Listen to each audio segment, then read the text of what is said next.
Another day, another mystery. In the books of England's paranormal history, one entity stands out from the rest: Sam, the Sandown Clown. Neither a spirit nor an alien, Sam is a bizarre enigma that has puzzled investigators for decades. His story is based on a single, chilling encounter with two children in Sandown, England back in 1973.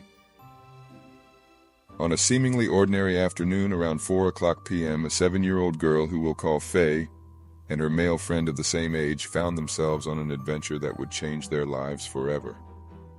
These innocent explorers were wandering around a golf course with curiosity and a sense of invulnerability that only the naive could possess. Suddenly, a haunting wail, akin to a distant ambulance siren, pierced the air, piquing their interest and setting their minds racing. Undeterred by the eerie sound, the duo decided to investigate its source.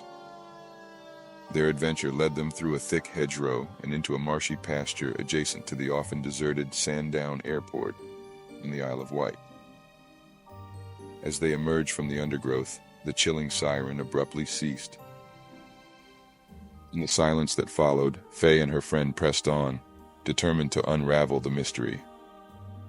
Their search brought them to an old wooden footbridge spanning a narrow creek.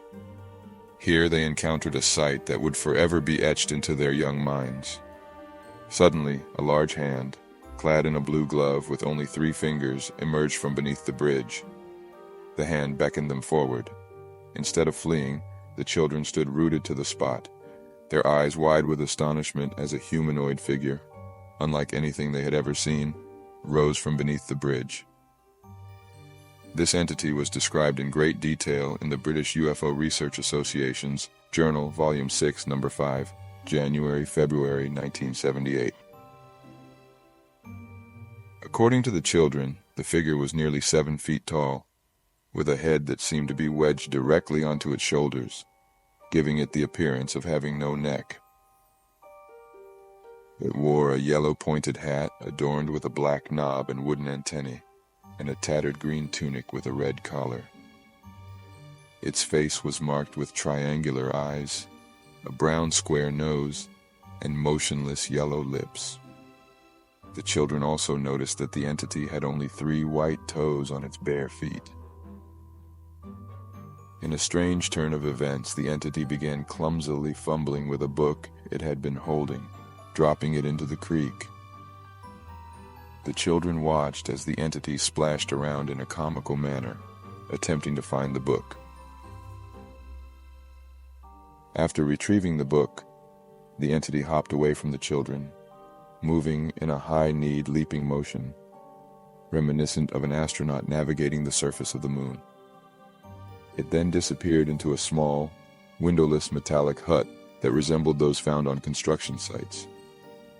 Curiosity piqued, the children watched the hut from a distance. Suddenly, the entity reappeared, holding a device that resembled a black microphone with a white cord. The haunting wail they had heard earlier filled the air once more, sending the boy running in fear. Faye, however, remained rooted to the spot as the screeching sound faded, and the entity began to speak into the microphone. "Are you still here?" came the voice, clear and non-threatening. The children, now more curious than scared, ventured back towards the entity. The entity then wrote a message in a large, childish scrawl in its book. "Hello, and I am all colors, Sam." The children soon learned that the entity could talk without the aid of a microphone and without moving its lips. Its voice, though perfect English, was distorted, as though it was unable to open its mouth properly. The children began to ask questions, to which the entity, Sam, responded with ambiguous answers. Sam then invited the children into his dwelling, a hut that appeared to be constructed of wood but had a metallic floor. The interior walls were adorned with green patterns resembling dials. The only furnishings within the hut were a rudimentary wooden table and chairs and an electric heater. Next, Sam removed his hat, exposing his nearly bald paper-white scalp. In an odd display, he inserted a berry into his ear, then jerked his head forward. Astonishingly, the berry emerged from his eye. He repeated the motion, and this time the berry journeyed to his mouth where he consumed it. They asked about his ripped clothes, and Sam replied with, "They are the only clothes I own." on the unnatural whiteness of his skin. Children asked if Sam was really a man, which he replied, "No." They inquired further if he was a ghost, and Sam replied, "Well, not really, but I am in an odd sort of way." The children asked, "What are you then?" And Sam replied with a vague, "You know," without elaborating further. The children continued to pepper Sam with questions, but his responses remained elusive and vague, often resorting to phrases like, "You know," or "I don't know." Sam revealed that he survived on berries and cleaned river water, and that there were others like him on Earth. He even sketched a picture in his waterlogged book of another one of these beings.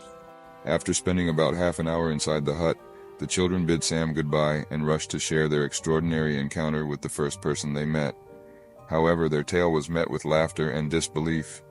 It took several weeks for Faye to gather the courage to tell her father, who, after hearing the detailed account, decided to investigate the scene himself. Despite his efforts, Faye's father found no traces of the metallic hut or any signs that it had ever been there. This was peculiar, considering the weight of the hut and the softness of the soil. Two workmen who had been repairing a post nearby also claimed to have seen nothing unusual that day. The mystery of Sam, the entity from beneath the bridge, remains unsolved to this day. Was it an alien, a ghost, an interdimensional being, a biological robot, a supernatural entity, an ultra-terrestrial, a practical joker, a product of young imaginations, a human predator, or something entirely inexplicable? Without further encounters or evidence, the enigma of Sam continues to baffle and intrigue, leaving us with more questions than answers. Thank you so much for watching. What do you think of this bizarre story? Drop a comment below, and don't forget to like and subscribe if you haven't already.